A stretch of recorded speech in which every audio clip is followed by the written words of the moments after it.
What's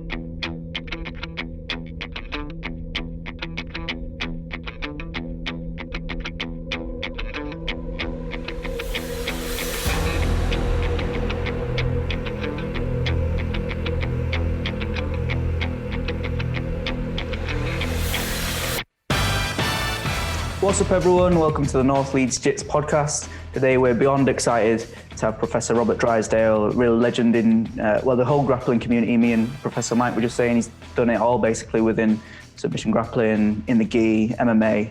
And thanks so much for being here, man. Thank you guys for having me. It's a pleasure to be here. I'm excited. Thank you. Thank you for inviting me. I thought it was a wind up last night. I was at home with my family and T sent me a message and said, yeah, Robert Drysdale's on the podcast. I'm like, what? No. I thought he was taking the mick out of me, just winding me up. So this is. I was just saying, just off air there. For me, this is very, very exciting because this is someone who, is a white belt, blue belt. I watched compete, and I'm excited to share you and your story and the stuff you're doing, the opening, the closed guard stuff with our members. So thanks ever so much for taking the time. No, absolutely, man. I'm excited. Yeah, one thing on that, just before we get into like questions and stuff, was like, thanks for making it so easy. Like, sometimes it's a real hard to get some of these. It's a lot of back and forth, and Professor Robert was really accommodating and just kind of got to it. So thank you. But one of the things I wanted to ask is, there's 3 questions to fire things off, and feel free to tackle it in any way you like. What is pre-Meiji Jiu-Jitsu? What is Kosan Judo? And what is Jujutsu as we know it today? All right. Well, yes, to begin with, pre-Meiji Jiu-Jitsu, right, is a very generic term, right? There's this huge confusion because we use the same word or the same kanjis. And then we go, well, if it's the same word, then for sure it's the same thing. Therefore, what we practice is we are reestablishing something that the samurais did and Judo was hiding from the people when we're doing the real Jiu-Jitsu, right? That so goes the narrative. Well, none of that is true. Jiu-Jitsu was a very generic term. It was the equivalent of saying martial art today. So it could be, the concept of martial art, as we understand it, they did not exist then in Japan, right? There were schools and they all had very different styles. They had kicks, punches, swords, other weapons, some of it grappling, takedowns, and every school had a specialization, right? So there are many of these schools. Most of them didn't even have randori, which was live combat, like live practice. Most of them just drilled. It would be the equivalent of a lot of traditional martial arts schools today that practice, but with no intensity, just like they just go through the flow of moves, and many of them with no real effectiveness because they've never been tested. How would you know they're going to work, right? And just to illustrate this, we visited a Fusenryu school during our stay in Japan, and we wanted to show what a jiu-jitsu school was like prior to judo, right? And this was a school that was rival to the Kodokan because they actually happened to have grappling experts. And you can see that what they're practicing. If anyone who believes that we're practicing pre-Meiji Jiu-Jitsu needs to watch what these guys are doing. You would look at them and you would go, yeah, we're definitely doing judo. Like, you would change your mind immediately. It was like, we're just doing modified judo. Because it has nothing to do with what we practice, but we use the same word. Now, the reason why we do that is because when the first jiu-jitsu boom happened early in the 20th century, the terms judo and jiu-jitsu were still used interchangeably. Like, so Jigoro Kano was just making that transition because he didn't want to associate himself with the old school, right? Like the traditional jiu-jitsu school. He wanted to create something new.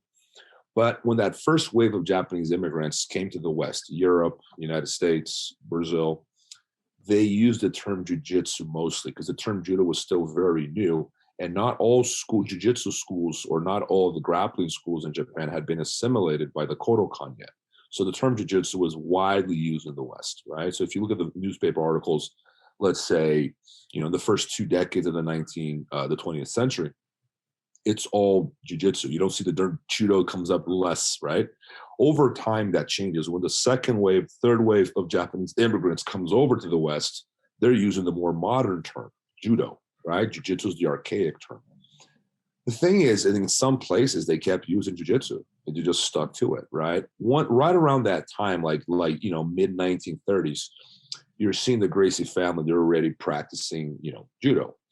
what happens is there's the Kodokan begins to change its rule set over time. They ban wrist locks, they ban shoulder locks, they ban leg locks, and they become less and less ground oriented, more and more stand up oriented, right? Brazilians go in an opposite direction. They go, well, we're going to do this right here. You guys can do over there. They can no longer agree on the rule set. And that's when I call that the beginning of the split. Once you can no longer agree on how you practice an art, that's when you're really talking about two different arts, or the beginning of separation, at least. And once they begin to separate, the Japanese immigrants of those newer waves and their students, they just stick the term judo because that's the modern term. Whereas this in Brazil, particularly the Gracie family, what they do is like, no, we're going to do jiu-jitsu because that's the term that they were used to using then. So they agree on calling it something different because they wanted to separate. They wanted to do something. It was like a silent agreement. Go, you know what? You guys call it that. We're going to call it this, and we're doing something different. But in reality, they had a single root, right? And over time, what there was being practiced in Brazil was changed. It's just as judo became more stand-up orientated. What happened in Brazil went the opposite direction. It became more ground oriented. Granted, they were still very stand-up oriented compared to today. They were even closer. I mean, they were a lot closer to judo than people think.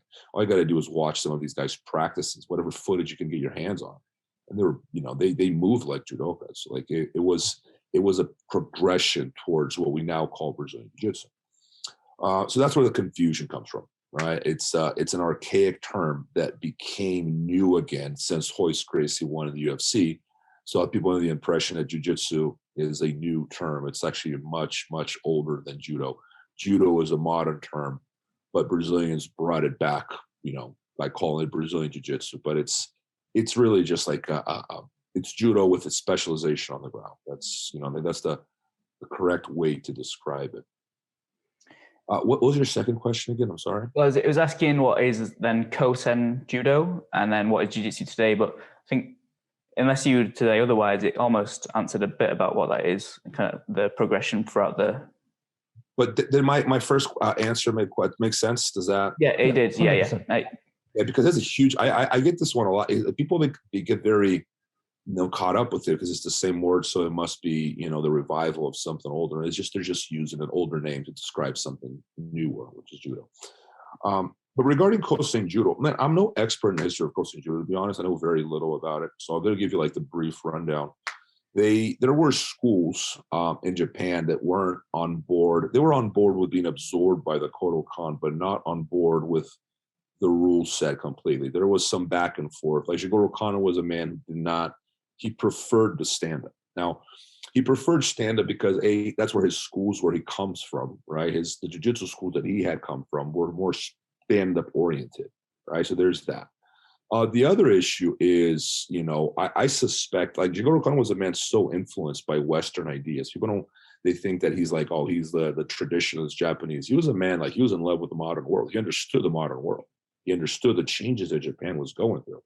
I think he was very influenced by ideas of being a gentleman, of being upright, of being clean, of being, these ideas were very influential early in the 20th century.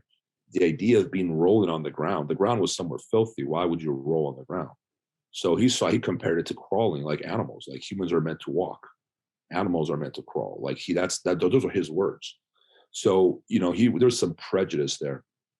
But not all of these schools that had been absorbed by the Kodokan agreed with it. So they stuck to a rule set, and Jigoro Kano battled them on it. Like, no, you guys have to practice like this. It's like, listen, I understand what you're doing over there in Tokyo, but us over here in Kyoto, we're going to keep practicing this way because, honestly, they like the ground. That's my take on it. It was just like, no, this is fun. We like it. We're going to keep practicing this way. So they are judokas, but they maintain a separate rule set.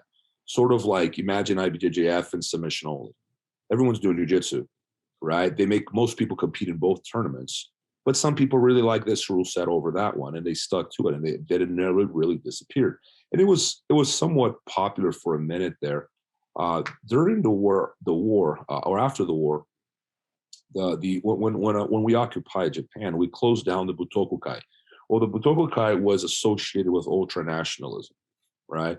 And the Butokukai happened to be an organization where a lot of these schools that practice Kosen were under. Like a lot of them were schools under the Butoku Kai, which is an organization, it was like a sister organization.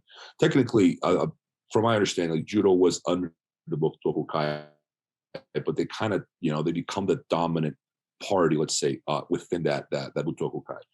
But after the war, America, we shut it down. I mean, we shut it down because we associated that organization with ultranationalism. And with it, Kosen Judo loses a lot of momentum. They almost disappear. But if you look at the techniques that they were practicing, they're what we call modern jiu-jitsu. You can see these guys doing X-guard, De La Hiva, X-pass. I mean, you can see Berimbolos. Like, I'm not even making this up. Like, you can Google it. Like, it's very impressive. They're doing it in the 1940s, right? This is at a time of Brazilians. I mean, they closed guard was as far as they went. But there was no half guard. There was no butterfly. There was no open guard. It was very closed guard or standing. Like, that was pretty much it, right? But they lose a lot of momentum. It's practiced only in a few universities in Japan. And it became somewhat of a curiosity. Like, Japanese were not paying attention. Olympic judo takes over, as everyone knows. It becomes a dominant stream, and ever more stand-up oriented. Eventually, they eliminate the single and the double, and so on. And they, and that was, and they began to move in different directions. Now, Kosen Judo's, interestingly, is experiencing a revival in Japan now. And it's because of Brazilian Jiu-Jitsu, which is very fascinating to me. Is like when we visited these universities in Japan, you have like these 19, 20-year-old kids, and they're asking me questions about Leandro Lo and Rafael Mendes. So even though, Judo had influenced what we now call Brazilian Jiu-Jitsu for decades in Brazil, right? Now it seems to me that the opposite motion is taking place where, Brazilian Jiu-Jitsu practitioners are influencing the Kosen Judokas. But just to clarify one thing, there's no influence of Kosen Judo in Brazilian Jiu-Jitsu. Maeda did not practice Kosen Judo, because people try to make these connections because they want to say that Maeda was teaching the Gracie family the ground and because he was a Kosen Judoka. Kosen Judo didn't even exist when Maeda left Japan. I think Kosen Judo, it started to be organized in 1914. Maeda left 1904 or 5. I can't remember now. The other thing is Maeda didn't like the ground. Like, he even says in one of his letters to his friends, like, he preferred stand-up. Maeda was he was a traditional Kodokan judoka. He knew some ground, but it wasn't his thing. He preferred stand-up. So, so there's no connection. There's no link. There are Brazilians who had visited Japan and came back. There were judokas who were in Brazil who were specialists on the ground.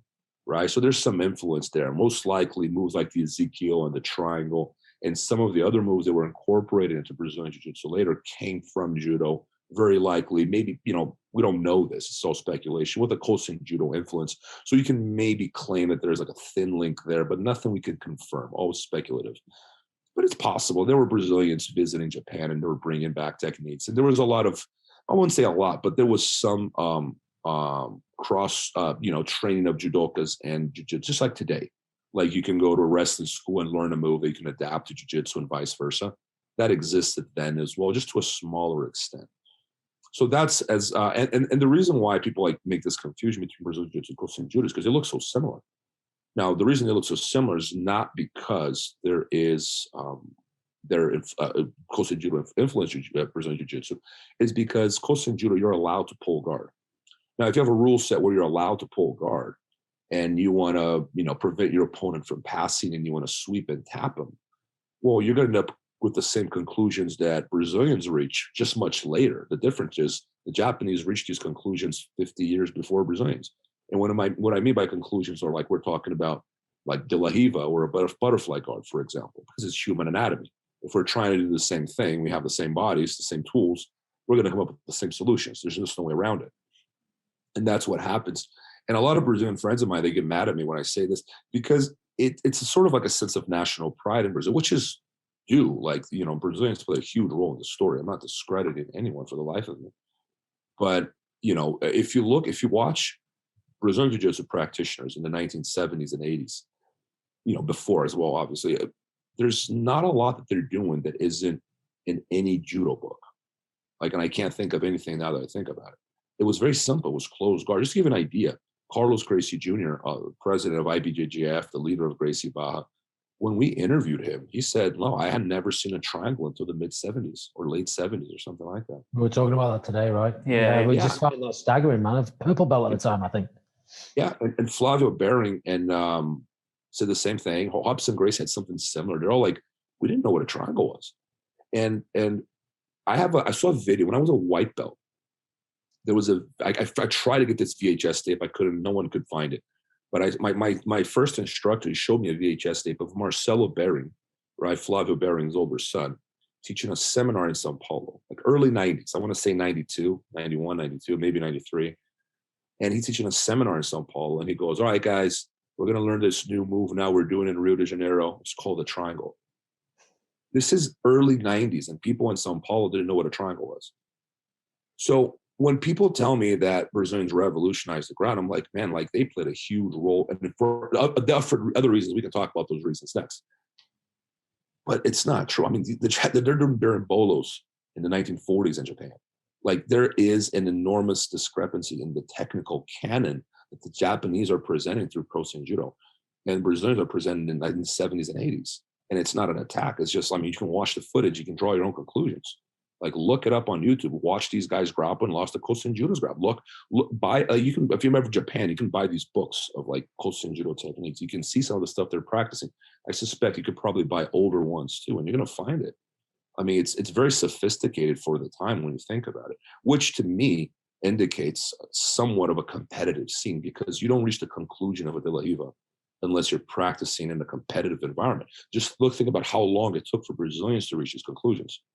Like if the Japanese are reaching these conclusions in the 1940s, they would have had to have a competitive environment, because that's not a product of your imagination. You can't imagine something like a De La Riva or an X-Guard.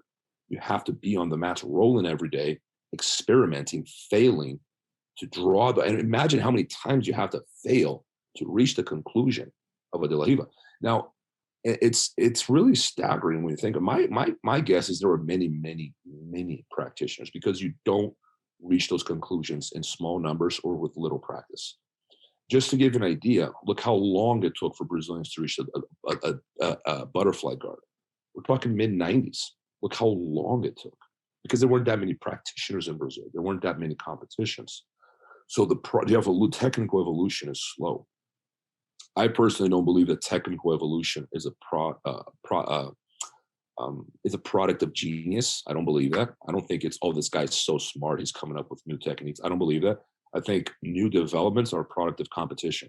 Me trying to beat you, you trying to beat me, sort of like an arms race, right? Like I'm passing your guard with this. You got to come up with a solution.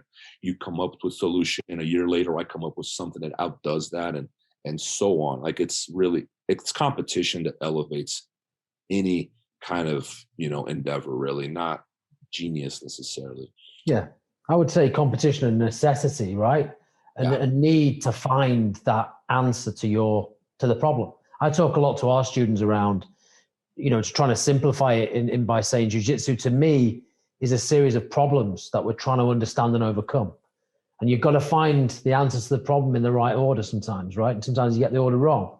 It's just a series of problems. And I think finding new techniques, if we want to call it that, is just as you say, it's the need to try and find the answer to the problem. And if you're not practicing and competing and pushing the envelope, there is no problem. Yeah. So do we think do you think there anything that's new, or do you think that, this stuff's been around forever, we're just discovering it again? No, I think that up to early, if you watch, some of it's hard to say how developed some of these Kosen judokas were then, because we don't have a lot of footage. There are not that many, images or whatever for us to confirm, but like you have an idea based off of what they're doing, because there's things that we do now. But I think that, what we now call Brazilian Jiu-Jitsu is far ahead anything Kosen judokas ever practiced, like by a lot, not by little. The last 20 years, we really witnessed, I've been witnessing this revolution. And like, I remember when I started training in 98, open guard was like a very new thing. It was like, oh man, open guard. Half guard was half weight beat them out.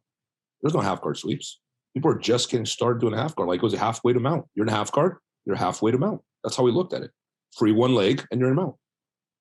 That's like, I mean, people weren't even fighting for the underhook. Like it was like very few open guard sweeps. We take these things for granted.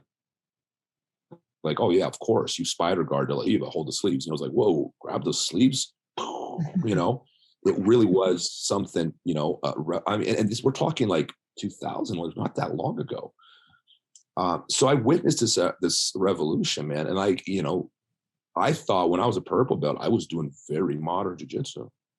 And if I look at myself grappling, and I have some footage, it's like, wow, man, like and you watch purple belts today, and it's like a whole different sport. It's like a different art. And I'm not one of those that, oh, the old days were better. Like, no, jiu-jitsu is way better now than it was 20 years ago. Are you kidding me? You gotta be blind not to see it. And I don't think that's an insult to me. I don't think it's a compliment to the new generation. I think it's a compliment to jiu-jitsu. It drives me crazy when like some purple belt wants to take credit. He's like 22. He wants to take credit. Like, what are you taking credit for? You didn't do anything. Why are you bragging about memorizing a bunch of moves on the internet? I think it's hilarious when they do it. Like, it's like you haven't done anything. You are literally walking on ground that someone else built for you. And then you're trying to act like you're all like, you know it all. Like, you don't know any, you've done nothing. Right. So really it is the previous generations that are to think here, like people that laid down the groundwork for the new generations to have something better. So it's the sport overall that's evolved. But I just don't think that anything that was being practiced in Japan comes close to what we're doing today. You can get the best Kosen judoka, anytime in history, and you put them in the purple belt division, IBJJF tournament, I don't think he'd win. In my opinion, I mean, it's hard to say because they're good at judo. Remember, these guys practice a lot of stand-up too. You got to keep that in mind. They're good athletes. They're not, way more than we do. But in terms of watching them roll on the ground, like there's a discrepancy. Like I was watching these guys roll. They're all black belts, right? They're all rolling, but I don't think they'd hang in the blue belt division. And I'm not insulting them. I'm just like really trying to Brazilian Jiu-Jitsu has taken like a whole new. The last 20 years really. Way beyond any kind of grappling system ever. I can't think of a grappling system in the world as evolved as Brazilian Jiu-Jitsu is today. That's so much to talk to you about in the time, but one of the things I wanted to ask, which might shed a lot of light on stuff, is in every Gracie Barra school, as you might know, there's the legacy wall, right? So like the previous masters, I guess, right? Goes Mitsuyo Maeda, Carlos Gracie Sr., Elio, Halls, Carlos Gracie Jr. And I wondered for you, if you were to change around that legacy wall or add and take away, what would that look like?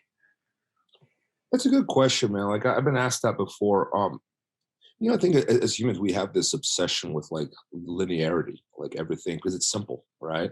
Because if I give you a branch, like a tree, like a bush, all of a sudden it gets complicated. Like, whoa, way too much information there. But if you go simple line 1, 2, 3, 4, that I can remember, right? So it's really an attempt of the human mind to simplifying something very complex. That's why we stick to lineages. But let's look at our own trajectory. What's my lineage? Everyone goes, oh, Leo Vieira gave Rob his black belt. But I had other coaches. I had many coaches. And I had some training partners of mine that taught me more than my coaches did. And I had enemies of mine, competitors that taught me more than my coaches did. So it's just so arbitrary, the whole thing. I think that it's a very simple, very poor way of analyzing history to be stuck with this linearity. It's not that relevant. I do question Maeda a lot. I've said this multiple times. People don't, it's something, it sounds like I'm out of my mind because it's something that's been part of the narrative for so long. But at some point, and probably was some influence from Roberto Pedreira from Shockey. I don't know if you guys read Shockey, but you should. Shockey and Craze, like you have to read them. Probably some influence by him, but at some point I was like, why is Maeda at the center of this story? And you start looking at what Maeda actually did, and I'm like, there's no reason why he should be at the center of this story. Like, he's an interesting guy, like he is important, but I don't think he's the beginning of Brazilian Jiu-Jitsu. Not at all. He's a classical Kodokan judoka. At the beginning, and people will say I'm attacking the Gracie family. I'm like, pause. I'm removing Maeda of the center to place Carlos. So I can't be I'm literally giving him more credit. It is Carlos as the beginning of the story. And it's for a variety of reasons. And part of these reasons was vanity too, like I believe. And I'm not shitting on the guy. Like I might have done the same thing. He was an ambitious man, and I admire ambition. I'm not, when I say this, it sounds like I'm attacking. Like, no, I admire ambition. I'm ambitious too. I wanted to be the best grappler in the world. There's nothing wrong with that. Carlos wanted to create something new. He wanted to be the leader of it, and he wanted his brothers to shine in that new world. He's like, you know what? We're going to do something different. It's incredible. I'm not attacking the guy. I'm putting him at the center. But the truth of the matter is there's no real evidence that Carlos ever learned anything from Maeda. In fact, there were eyewitnesses at the time that claimed that he never met Maeda. There are people that lived in Belém do Pará and knew Maeda and knew Carlos and said, Carlos never even met him. Now, it's difficult to say that like how there's circumstances that, you know, indicate that they might have met or they might have done some training. Like Carlos did practice jiu-jitsu in his school. Granted, his teacher would have been Jacinto Ferro when his turn was Maeda's student.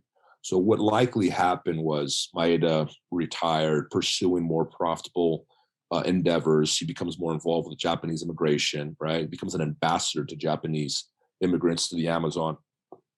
He was in his 40s. He wanted to make money. I think he got tired of fighting and traveling the world, which is normal. I think in my 40s, I mean, approaching 40 now, I worry more about money than I did 20 years ago. I think this is normal, right? And he leads Jacinto Ferro teaching, and Carlos was introduced to jiu-jitsu while Jacinto Ferro was teaching. But when he goes to Sao Paulo and he's attempting to, and he has no credibility.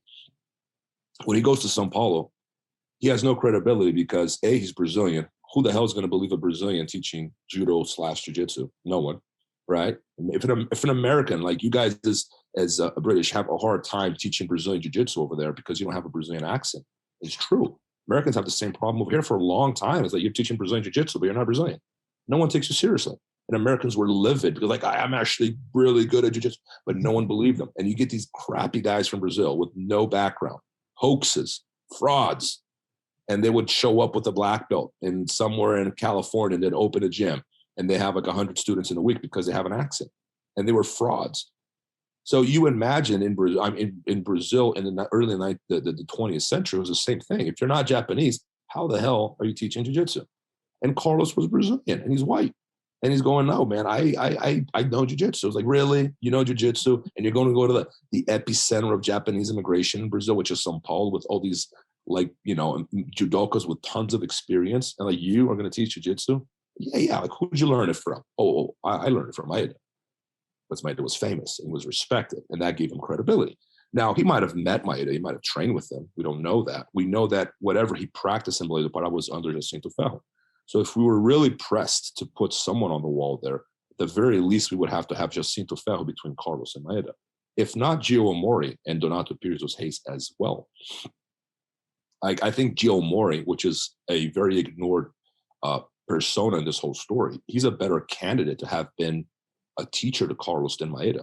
If you looked at the evidence available, it's easier to verify a relationship between Carlos and Gio Mori than it is to verify a relationship between Carlos and Maeda, which is all based off of Carlos Grace's own testimony. That's the other thing. And when I say this, people go like, oh, but you're calling him a liar? Everyone is a liar. I'm a liar. You're a liar. People lie all the time. We all lie. To benefit ourselves, we do it all the time. I'm not saying he's the devil. I'm not saying I'm an angel. I'm saying that he very likely, at the very least, he exaggerated that relationship. It's not an attack.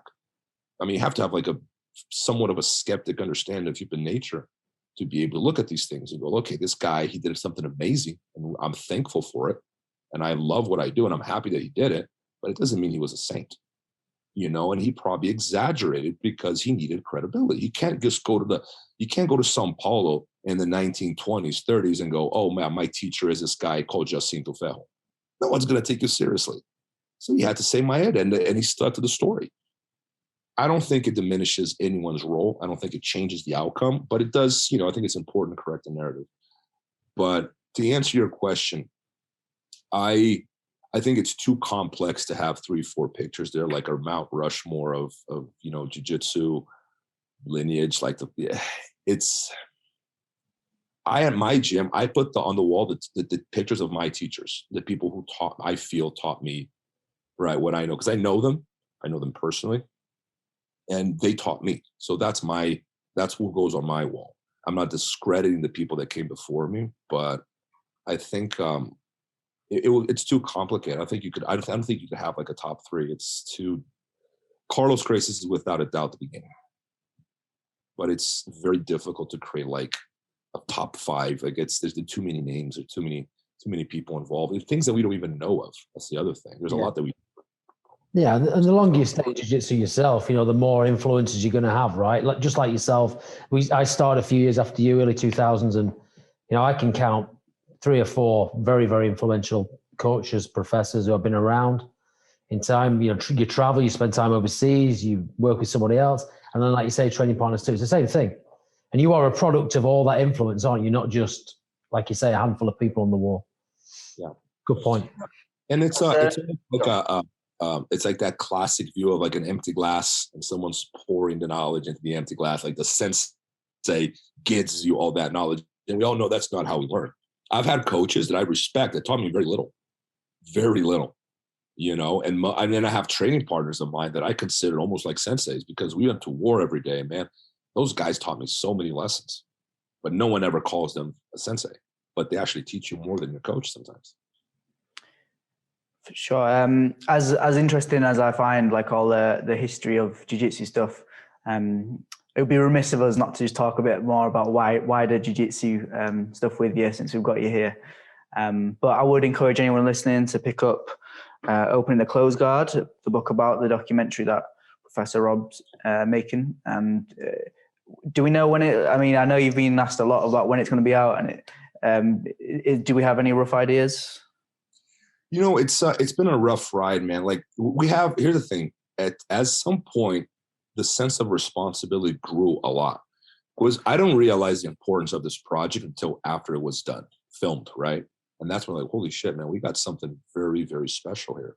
Because these grandmasters are all dying. And afterthought, I'm like, I can't believe no one actually thought about doing this. I know Highwell T was doing something called Red Belt, and he bumped into the same problems we have. It's a very complicated. It's a big operation. It's a huge responsibility, and it's not cheap. Like documentaries run like easily like $100,000 an hour. That's just post production.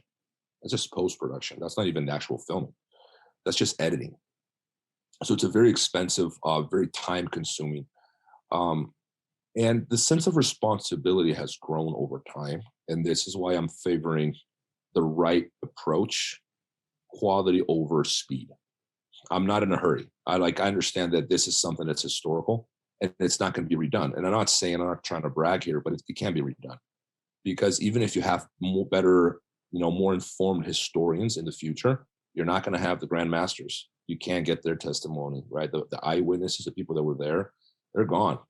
So you might be able to have something that's more informative, 20 years from now, for example. But it's not the same as a 90-year-old recollecting his first years in jiu-jitsu or his first Vale Tudo fight. You can't touch that, and we have that footage, right? So it's not going to be redone. And we understand this is something archival. This is something that will be around 50 years from now, will still be referenced.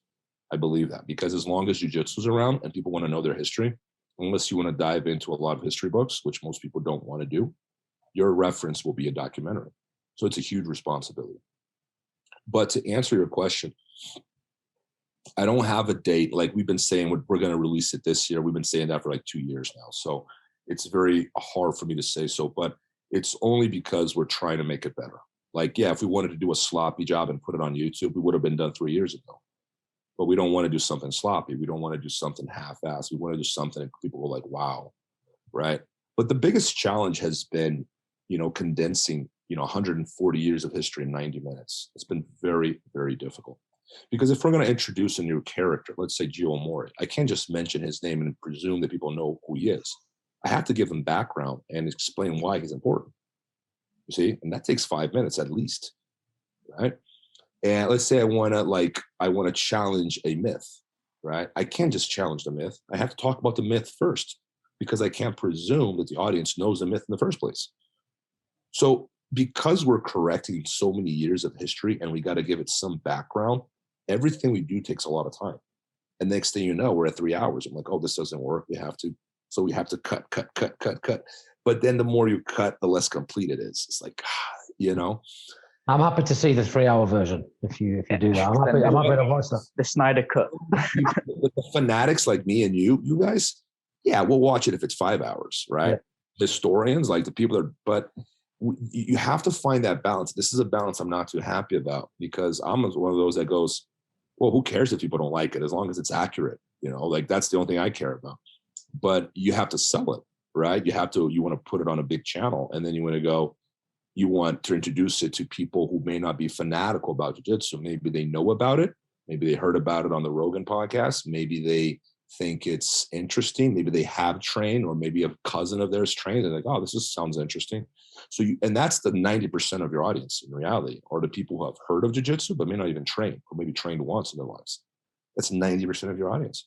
So you have to create a product that appeals to them, because if I create a product that is only appealing to the fanatics like us, I'm doomed.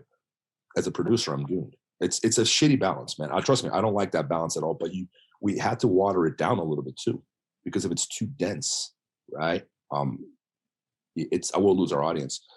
If you're really into this, I recommend Shockey, Craze, Tufi's dissertation, his PhD dissertation.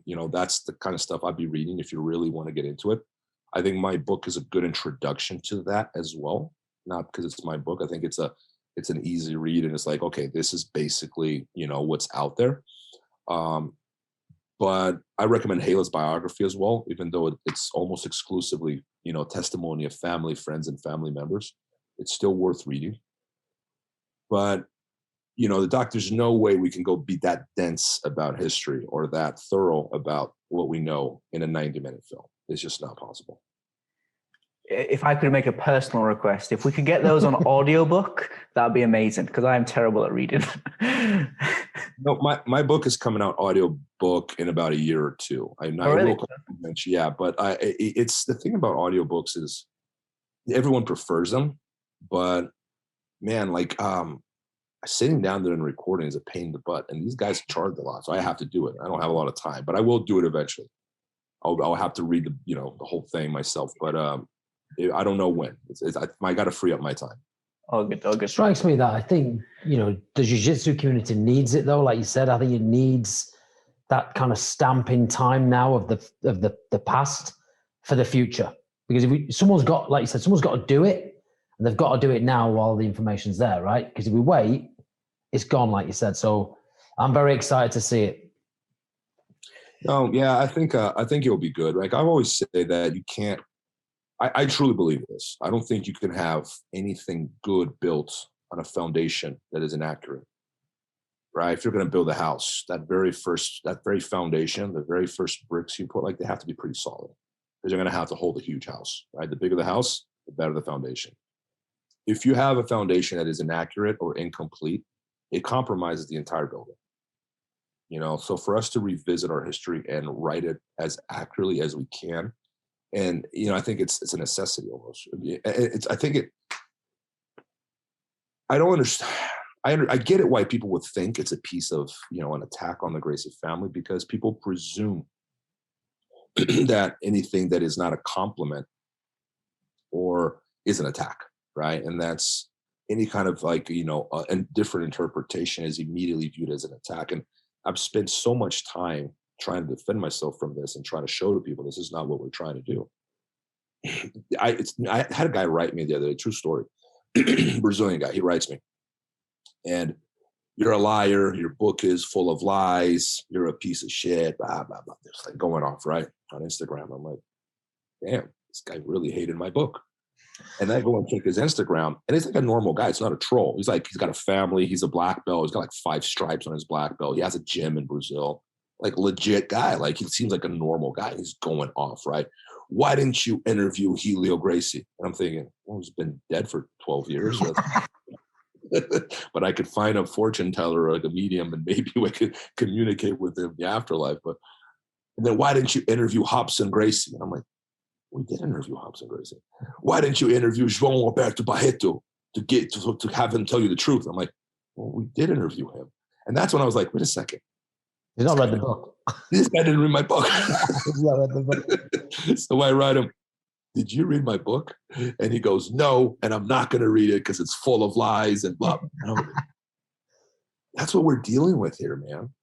That's what we're dealing with here. Like you get people that draw, and then like I had other people read the book. Like I think like Fabio Gurgel, Damien Maya, like I send them a copy, and they're all like, I think they started reading the book where they were going, this is going to be anti-Gracie. So they're looking for confirmation bias, right? They're looking for whatever confirms that which they already believe.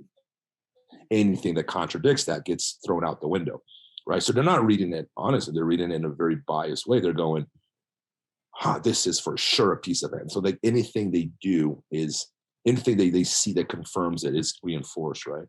But I think that anyone that reads it with open eyes, right, and reads it honestly is going to go, this is a compliment to the Gracie family, if anything. There's some critiques. How could there not be? Is it a perfect, flawless history? Of course not, but neither is mine. Neither is yours. It's human life.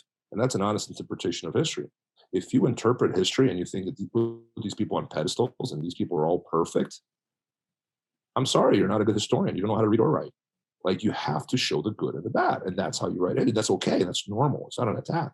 So there's some critique there. And I think that's correct. That's accurate. I think that's necessary. But there's a lot of compliments in there too, and people choose to omit the compliments and just focus on what they perceive as an attack. But that's the part that's been hardest, because I would like to talk more about the interesting aspects of this story that I think are fascinating, like fascinating to me. And people seem to be hung up on like, are you attacking the Gracie family? So I spend like most of my time defending myself, which is unfortunate. When you state quite clearly at the front of the book, about your desire for unity in the jiu-jitsu kind of world, I think if we all kind of strove for that, I think the world and the jiu-jitsu community would be a better place, full stop, right? We don't need to draw divisions, I don't think. Certainly in our academy, it's for everybody. There's no outsiders, everybody's welcome, no matter what team, anytime, you know what I mean? And the more we do that, the better it's going to be. Yeah, I think we're very tribal deep down. It's nature. You see someone who looks different, dresses different, has a different vocabulary, practices something. Just look at the rivalry between Luta Livre and Brazilian Jiu-Jitsu in Brazil. It's almost identical.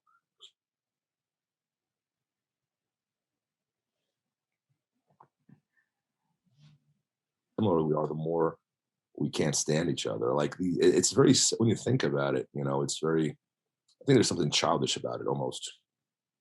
Agreed. We are, it's unfortunate. I don't like it. I think I believe in unity. And I got that from Carlos Gracie Jr. He's like, our goal was make jiu-jitsu the most practiced martial art in the world. I'm like, wow, man, what a good goal. What a good thing to aspire towards. Like, I want the same thing. And that sort of became my theme too. I want the same thing. This is why I've become more supportive of IBJJF over time, because I think that if we're going to become the most practiced martial art in the world, it's because it's with their leadership. It's not through I'm not saying they're perfect. I'm not saying I don't have my differences with them, but we need a Kodokan. If we're going to become judo, right? If we're going to be as popular as judo, we need a Kodokan. And IBJJF is it, right? Whether you like it or not, that's just the reality of it. Do you think there's a threat similar in that, with your historical background there, like how jiu-jitsu was like a splinter of judo? Is there the potential of that happening now with like the submission grappling side of jiu-jitsu splintering away and the gi and no gi become almost like two separate practice martial arts? Interesting. Just talk about history repeating itself. And the Gracie family split off from judo. They couldn't hang with the judokas. They would go fight the judokas like in the judoka rule set. Like, when Helio fought Yasui Chiono, he got taken down 32 times. Translation: A, he has inferior stand-up. B, he was trying to beat him standing because he was standing back up, obviously. 32 times he got taken down. He wasn't pulling guard. Had he been pulling guard, he would have not been taken down 32 times, right? But they could no longer agree. So what do? If you want to shine and you want to be the leader of something and you can't hang with the official rule set, what do? Oh, you modify the rules. So they stuck to their rules. And I'm not trying to shit on submission only guys, but if you dig, almost exclusively, they don't do well in IBJJF tournaments. Like, it's hard to think. I think Gordon is the exception here, because he sort of comes from that no-gi / background. But I mean, really from a Renzo Gracie school, so it's traditional Brazilian Jiu-Jitsu. But I think that he's the exception. Like if you look at other guys, they don't do well in IBJJF tournaments. So if I don't do well, clearly it's the rule sets to blame. Clearly it's because the referee is Brazilian. It's not me. So you start, justifying why you don't win. And then you have to create a rule set with, like I've watched the 10th Planet guys walk into IBJJF tournaments. I've been watching it for years. They don't do well because their system, the way they practice, does not translate well into a rule set with points, with takedowns, right? With it's Eddie's style that he adapted, and he wanted the students to be like him, which I think is got to be careful with that because it doesn't work too well. Your students are going to be different, right? And when you have a system like that, it's sort of locked. It's not going to fare well in competition. So they rethought their whole thing. Like, let's create a rule set where it suits our style. So the rule set was suited to how they like to practice, right? Which is very similar with the Gracie family. It doesn't mean it's going to happen again. What I'm saying is, like, there is a coordinated attempt to do it. There is a coordinated attempt to try to split the sport in half. And for similar reasons, people want to shine. People don't want to be a lieutenant. They don't want to be a captain in an army. They want to be the general. And if you're talking about the IBJJF world, it has grown so much. You're not even a general. You're a sergeant at best. If you're a jiu-jitsu, I mean, like I'm a small player. Look how many black belts are. Like, it's so competitive.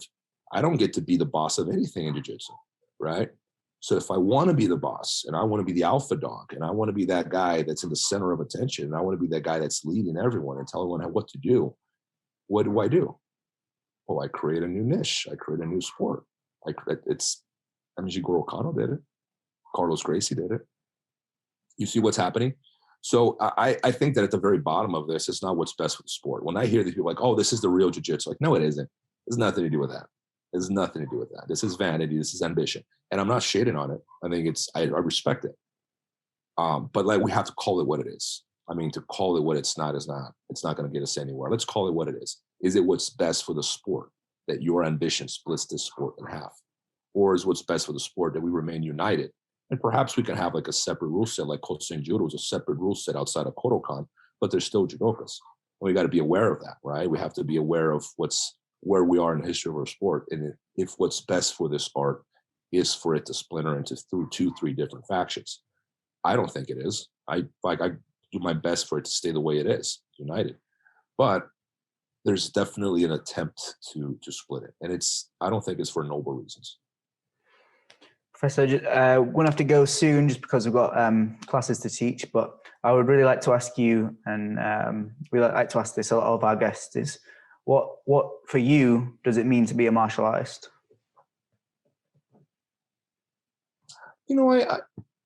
I was I sent my copy of my book to a number of friends, right? One of them was a good friend who I spoke to on the phone every now and then, and we go way back. And I think I imply in the book that martial arts make people better, right? And then this friend of mine goes, Rob, I don't agree with that. I think martial arts, like religion, it can make you better or worse, right? And I'm like, bingo. Guy's got a point. Guy's got a point. It doesn't make you better, or it can make you better, because I've seen it both. I've seen it really change people's lives.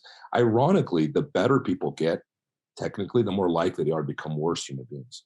Either that or power just reveals who they really are, because the majority of people that are really good at jiu-jitsu, from my experience, are not, I don't think they're good role models. I'm not saying I'm perfect, but something becomes very, very vain and egotistical and self-centered, and they become like we're watching a generation of narcissists.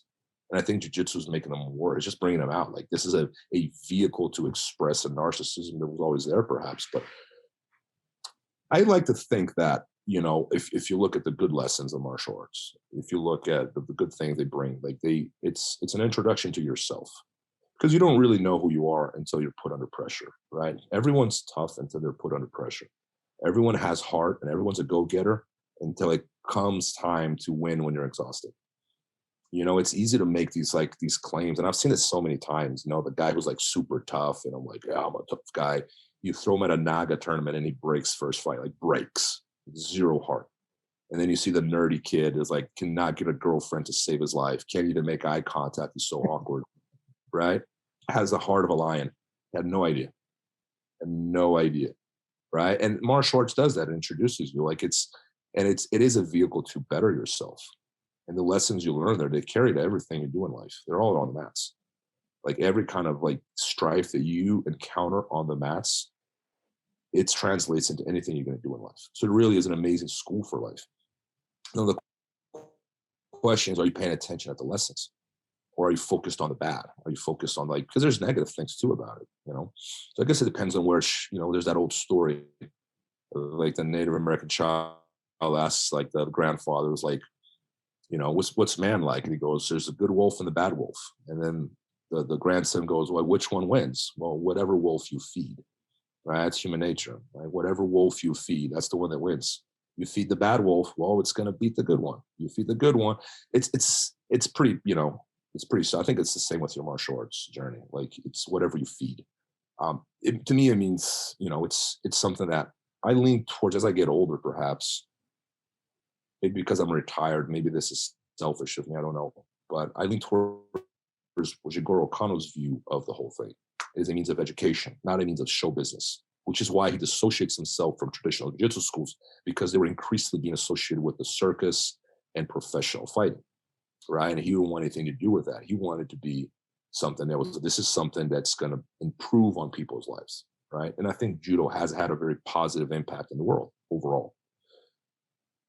I lean towards that, and I think that's a better way of looking at it. I think that, when I teach class, and I've had a lot of problems with students about this over time, was, people that want special treatment, and I don't give it to them because I teach the group, I don't teach the individual. But I'm special. I've been on floor grappling twice. Like I'm famous now. I'm like, you're getting the same treatment you got yesterday, buddy. I'm not treating you any different. I have a group of people here to teach, and I'm not going to change the culture for you, right? And I stick by that. I think that's a better approach. Long term, that's a better approach for jiu-jitsu and for people in general. But, some people disagree. Some people, it's all about entertainment and show business and look how much money we're making now and they're all rich now and this is better. I'm like, okay, it's one way of looking at it. But is that what's best for the art long term? I don't think so. Or best for the individual too, because those things about money and fame, they don't last, man. I'm a little older than you, and those things fade. And what is left is the thing you got into it for the first place, which should be the art, the self-development, the connections, the relationships, and the opportunity to find yourself, really.